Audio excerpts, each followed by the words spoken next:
तो आज का हमारा टॉपिक रहेगा कि बिजनेस अकाउंटिंग में अकाउंट्स कितने प्रकार के होते हैं। तो चलिए शुरू करते हैं। जैसा कि आपको पता होगा कि जो हमारा बिजनेस अकाउंटिंग होता है, बिजनेस अकाउंटिंग का जो कॉन्सेप्ट होता है, उसमें अकाउंटिंग रूल्स और अकाउंट्स का बहुत ज़्यादा इंपॉर्टेंट रोल्स होता है।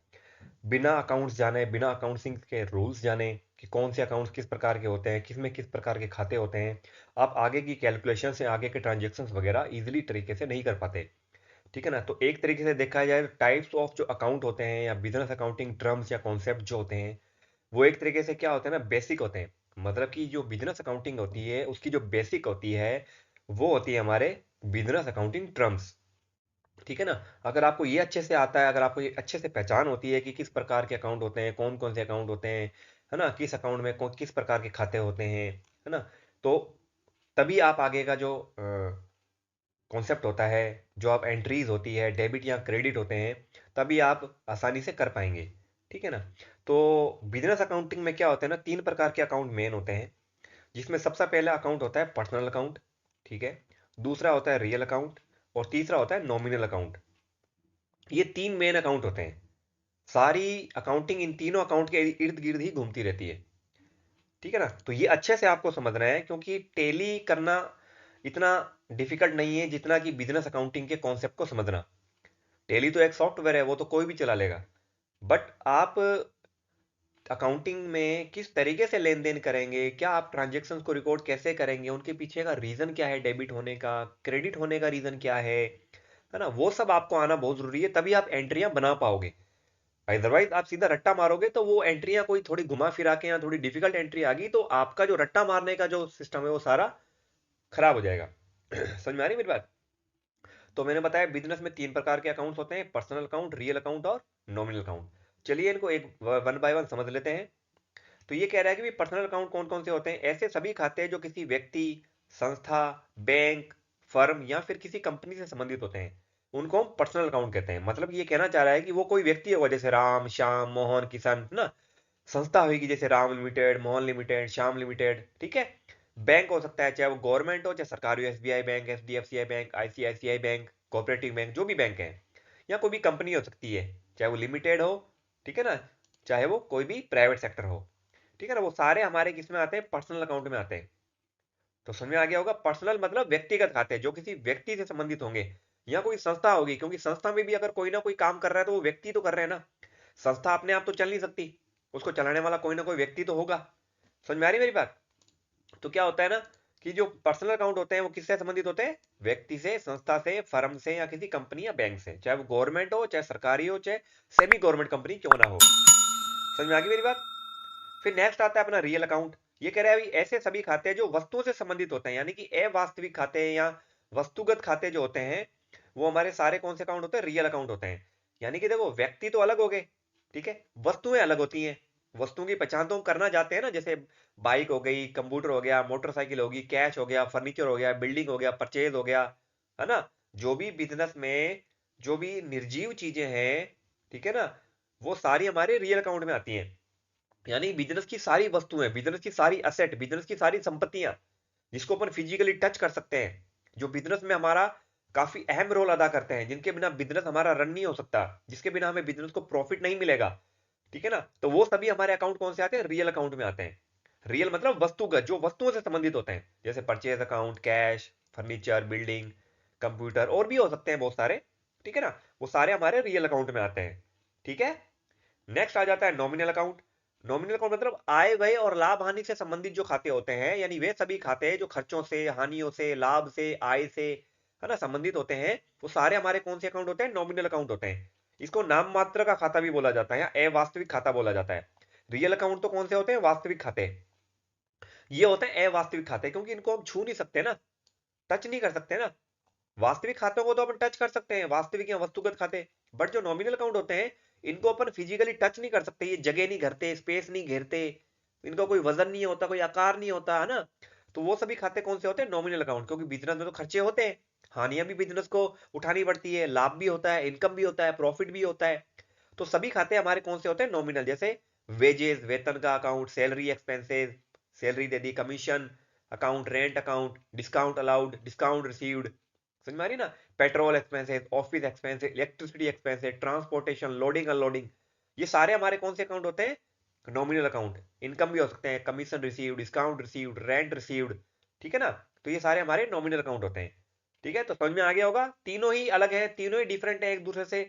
कोई मिक्सअप नहीं होना, कोई कंफ्यूजन नहीं होना कि सर ये क्या होता है वो क्या होता है। बहुत से स्टूडेंट क्या करते हैं ना, पर्सनल को नॉमिनल में घुसेड़ देते हैं, है नॉमिनल रियल में चला जाता है, रियल पर्सनल में चला जाता है। ऐसे नहीं होना चाहिए।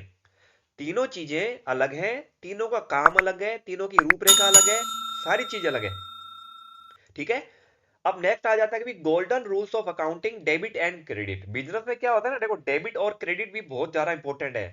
क्योंकि हमें कोई अगर लैंग्वेज मिलती है या बिजनेस में कोई ट्रांजेक्शन होता है, तो वो ट्रांजेक्शन हो रहा है तो कोई ना कोई तो अकाउंट डेबिट हो रहा होगा या कोई ना कोई अकाउंट क्रेडिट हो रहा होगा। एक वक्त पे कम से कम एक डेबिट और एक क्रेडिट जरूर होगा। समझ में आ रही है ना। ऐसा नहीं हो सकता कि दोनों ही डेबिट हो रहे हैं तो आपने क्रेडिट किया ही नहीं है, या दोनों क्रेडिट कर दिए तो डेबिट किया ही नहीं है। ऐसा कुछ भी नहीं होता। एक डेबिट के साथ एक क्रेडिट आएगा ही आएगा। यहाँ दो डेबिट के साथ एक क्रेडिट, दो डेबिट के साथ दो क्रेडिट, मतलब संख्याएं कितनी भी हो सकती है। वो डिपेंड करता है कि लैंग्वेज किस प्रकार की है, कंडीशन किस प्रकार की है, ट्रांजेक्शन किस प्रकार के हैं। ठीक है ना। तो जैसे बैंक में अपन जाते हैं तो कहते हैं ना मेरे बैंक में पैसा कट गया, मेरे बैंक से पैसा जमा हो गया। तो जमा होने का मतलब होता है क्रेडिट होना, और पैसा कट गया तो उसका मतलब होता है डेबिट होना। समझ में आ रही है ना। तो उस तरीके से जमा नामे अगर हम हिंदी में समझे, जो पुराने टाइम में जो बिजनेस अकाउंटिंग होती थी, मैन्युअल अकाउंटिंग होती थी, उसमें क्या होता था, जमा और नामे बोलते थे। तो अगर कोई कस्टमर हमें पैसा दे के चला जाता था माल के बदले में, तो हम क्या करते थे, उसके अकाउंट को जमा कर देते थे। ठीक है ना। और जब वो हमसे माल लेके जाता था, कोई सर्विस लेके जाता था, पैसा लेके जाता था, तो हम उसके खाते को क्या करते थे, नामे कर देते थे। समझ में आ रही मेरी बात क्या। तो उसी तरीके से डेबिट और क्रेडिट मतलब जमा और नामे। समझ लेते हैं कि भी वन बाय वन जो हमने पर्सनल अकाउंट, रियल अकाउंट, जो नॉमिनल अकाउंट समझे हैं, उनके अकॉर्डिंग डेबिट और क्रेडिट कौन कौन से होंगे। तो तीनों का डेबिट और क्रेडिट अलग ही होगा, ये ध्यान रखना। ठीक है ना। तो ये कह रहा है कि भी पर्सनल अकाउंट का रूल क्या है, प्राप्त करने वाले व्यक्ति को डेबिट करो और देने वाले खाते को क्रेडिट करो। मतलब कि debit the receiver and credit the giver. क्या कहना चाह रहा है कि मान लो मेरी फर्म है, मेरी दुकान है ना, मेरा कंप्यूटर सेंटर है HK कंप्यूटर्स। मान लो मेरे पास कोई कस्टमर आया और मेरे से कोई कीबोर्ड खरीद के ले गया उधार में। उधार की बात कर रहा हूं, ध्यान रखना। तो अगर वो मेरे से उधार में लेके गया है, ठीक है, तो प्राप्त करने वाला कौन हुआ, मतलब मेरी दुकान से मेरी नजर में प्राप्त करने वाला कौन है, सामने वाला व्यक्ति जो मेरे से कीबोर्ड खरीदने आया है। तो उसको मैं क्या करूंगा, डेबिट करूंगा, क्योंकि वो मेरे से क्या लेके जा रहा है, कीबोर्ड। तो मैं व्यक्ति को डेबिट करूंगा, ना कि वस्तु को। ये ध्यान रखना। बहुत से स्टूडेंट क्या हो जाते हैं ना, वस्तु को डेबिट कर देते हैं, क्योंकि कहते हैं कि सर डेबिट कीबोर्ड भी तो लेके जा रहा है वो, कीबोर्ड भी तो जारी है हमारे यहाँ से, कीबोर्ड को नहीं करेंगे क्या। ऐसा नहीं होता। हम रूल पढ़ रहे हैं पर्सनल अकाउंट का। तो जो व्यक्ति मेरे यहाँ माल लेने आया है, तो वो भी तो एक व्यक्ति है ना। वस्तु थोड़ी मेरे पास आ जाएगी कोई माल लेने। कोई निर्जीव वस्तु है, वो थोड़ी मेरे पास आ जाएगी माल लेने। समझ में आ रही है ना। तो कोई ना कोई व्यक्ति, फर्म, संस्था, कंपनी, ऑर्गेनाइजेशन, वही तो मेरे पास कोई ना कोई चीज, कोई ना कोई वस्तु खरीदने आएगी। जीता जाता व्यक्ति ही तो आएगा मेरे पास। ठीक है ना। तो वो होते हैं हमारे पर्सनल अकाउंट। तो ये कह रहा है कि प्राप्त करने वाले व्यक्ति के खाते को डेबिट करना है, ना कि उस वस्तु को वो क्या लेके जा रहा है। तो मान लो कि मोहन आया मेरे पास माल खरीदने, तो मैं मोहन को डेबिट करूंगा। समझ में आ गई मेरी बात क्या। फिर कह रहा है कि भी देने वाले व्यक्ति के खाते को क्रेडिट करो। मान लो कि अब मैंने किसी से माल खरीदा है। पहले तो क्या था कि मैंने किसी को बेचा था, मैं बेच रहा था, कोई और कस्टमर मेरे से खरीद रहा था। अब क्या हो रहा है कि मैं किसी से खरीद रहा हूं, मैं भी तो किसी से खरीदूंगा ना। मेरे पास माल आएगा कहां से फिर, ऊपर से तो आएगा नहीं, पैदा तो होगा नहीं। तो कोई ना कोई सामने वाला भी तो कोई फर्म या संस्था ही होगी जिससे मैं माल खरीदूंगा और कस्टमर को आगे सेल करूंगा। तो जिससे मैं खरीद रहा हूं या जिससे मेरे पास माल आ रहा है, तो सामने वाला तो मेरे को देने वाला है ना, वो तो मेरे को देगा, है ना। तो वो गिवर है। समझ में आ रही है मेरी बात। तो जो गिवर है, जो व्यक्ति मुझे माल दे रहा है, मेरी दुकान पे माल बेच रहा है, उसको मैं क्या करूंगा, क्रेडिट करूंगा। ठीक है, समझ में आ गई मेरी बात। तो जो व्यक्ति हमसे प्राप्त कर रहा है उसको डेबिट करेंगे, और जिससे हम प्राप्त कर रहे हैं उसको हम क्रेडिट करेंगे। ठीक है। उम्मीद करता हूं समझ में आया होगा। अब जैसे कि भाई दूसरा है rules of real account. Real account का क्या रूल कह रहा है कि भाई, अब ये तो खाते मैंने बता ही दिया था कि ये वस्तुओं से संबंधित होते हैं। तो यहां तो बिजनेस में वस्तु आती है या बिजनेस से वस्तु बाहर जाती है।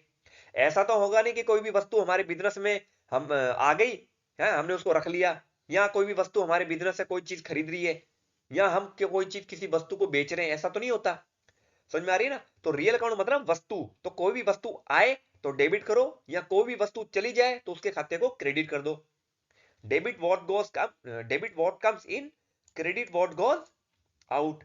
ठीक है ना। ये कहना चाह रहा है कि मान लो मैंने किसी से फर्नीचर खरीदा ऑफिस के लिए, टेबल खरीदी, स्टूल खरीदी, चेयर वगैरह खरीदी, तो ये सारी चीजें क्या है मेरे बिजनेस के लिए। मान लो मेरा कंप्यूटर सेंटर है, मैं पढ़ाता हूँ, ठीक है ना, मैं कंप्यूटर भी रखता हूँ, मैं लैपटॉप भी रखता हूँ, मैं सारी चीजें रखता हूँ, तो वो मैं बेचने के लिए तो नहीं लाया, मैं यूज करने के लिए लाया हूँ, उसी से मेरा बिजनेस रन होगा। समझ में आ रही ना। तो वो सारी चीजें मेरी क्या फिक्स एसेट है, वो सारी चीजें मेरी वस्तुएं हैं। तो ये वही कह रहा है कि जो भी वस्तुएं बिजनेस के अंदर आए उसको डेबिट करना है। मान लो मैंने 10 कंप्यूटर खरीदे बंसल कंप्यूटर से, ठीक है ना, तो मेरे पास क्या आया, मेरे पास तो आया है कंप्यूटर, तो मैं जितने भी कंप्यूटर है उन सबके खातों को क्या करूंगा, डेबिट करूंगा। समझ में आ रही मेरी बात, क्योंकि वस्तु हमारी रियल अकाउंट है, और रियल अकाउंट का रूल कहता है कि डेबिट व्हाट कम्स इन, जो भी वस्तु बिजनेस के अंदर आए उसको डेबिट करो। तो मैं क्या करूंगा, कंप्यूटर अकाउंट डेबिट कर दूंगा। अब क्रेडिट कौन होगा, क्रेडिट वो संस्था होगी जिससे मैं माल खरीद रहा हूं, क्योंकि वो हमारे लिए देने वाला है और वो एक पर्सनल अकाउंट है। तो पर्सनल अकाउंट के लिए हम पर्सनल अकाउंट के रूल में चलेंगे कि देने वाले व्यक्ति के खाते को हमें क्रेडिट करना है, क्रेडिट द गिवर। तो मैं बंसल कंप्यूटर को क्या कर दूंगा, क्रेडिट कर दूंगा, और जो हमारे पास वस्तु आई है उसको मैं डेबिट कर दूंगा। क्योंकि वस्तु के लिए क्या करेंगे, हम रियल अकाउंट का रूल लगाएंगे, और किसी व्यक्ति, संस्था या कंपनी के लिए हम पर्सनल अकाउंट का रूल लगाएंगे। ऐसा नहीं होगा कि रियल के लिए ही हम पर्सनल का रूल लगा दें और पर्सनल के लिए हम रियल का रूल लगा दें, ऐसा नहीं होता। इसलिए हमें आइडेंटिफाई बहुत करना जरूरी है अच्छे से कि भी ये जो अकाउंट है, जो ट्रांजेक्शन जिन दो वस्तुओं के बीच में या जिन दो खातों के बीच में लेन देन हो रहा है वो कौन कौन से हैं। समझ में आ रही है, तब हमें आइडेंटिफाई करना है कि वो रियल अकाउंट है, कि वो नॉमिनल अकाउंट है, पर्सनल अकाउंट है। ये पहचान होने के बाद जब हमें पता चल जाएगा कि ये पर्सनल अकाउंट का है, ये रियल का है, नॉमिनल का है, फिर रूल लगाना है हमें। सीधा डेबिट क्रेडिट करने की सोचोगे तो सारी चीजें गलती होंगी। उसके पीछे का रीजन आपको पता होना चाहिए कि ये डेबिट हो रहा है तो क्यों हो रहा है, ये कौन सा अकाउंट है, इसको मैं किस कैटेगरी में डालूं, तब आपके लिए सब इजी हो जाएगा। ठीक है ना। मान लो एक एग्जांपल और, कि मान लो मैंने किसी से नगद फर्नीचर खरीदा है, नगद कंप्यूटर खरीदा। अब नगद खरीदा है, तो नगद खरीदेंगे कोई भी चीज तो पैसा चला जाएगा और माल आ जाएगा या वस्तु आ जाएगी, तो दोनों ही रियल अकाउंट हो गए। समझ में आ रही है ना, कंप्यूटर रियल अकाउंट होता है और कैश भी हमारा रियल अकाउंट होता है। तो एक वस्तु आई, एक वस्तु चली गई, यानी रियल टू रियल ट्रांजेक्शन हो रहा है इसमें।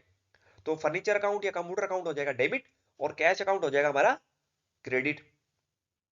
समझ में आ रही है।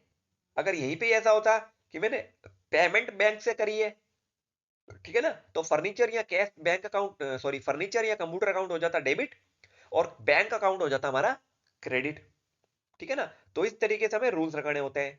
थर्ड एंड लास्ट हमारा रूल्स है नॉमिनल अकाउंट। तो मैंने बताया था नॉमिनल अकाउंट में खर्चे और हानियां आय और व्यय से संबंधित खाते होते हैं।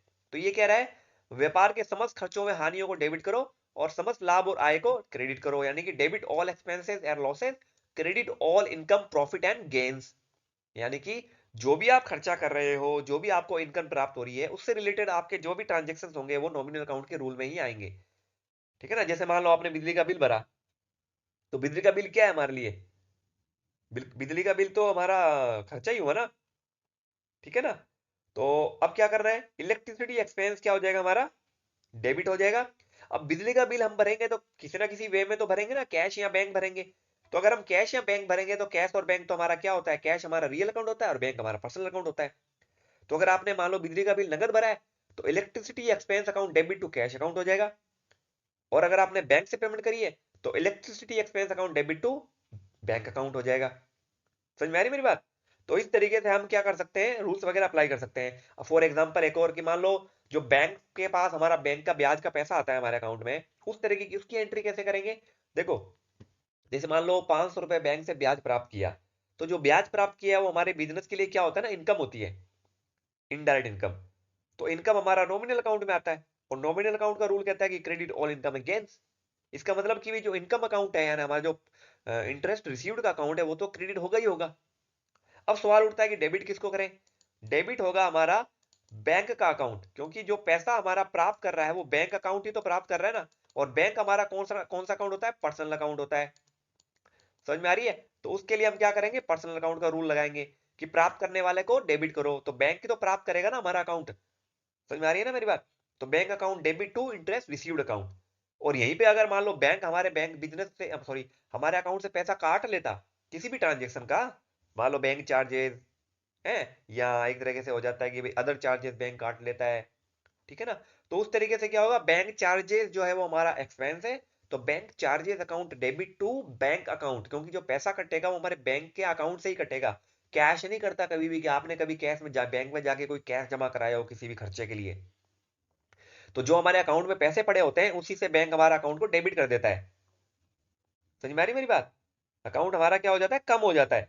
ठीक है ना? तो हमें क्या करना है, bank charges account debit to bank account.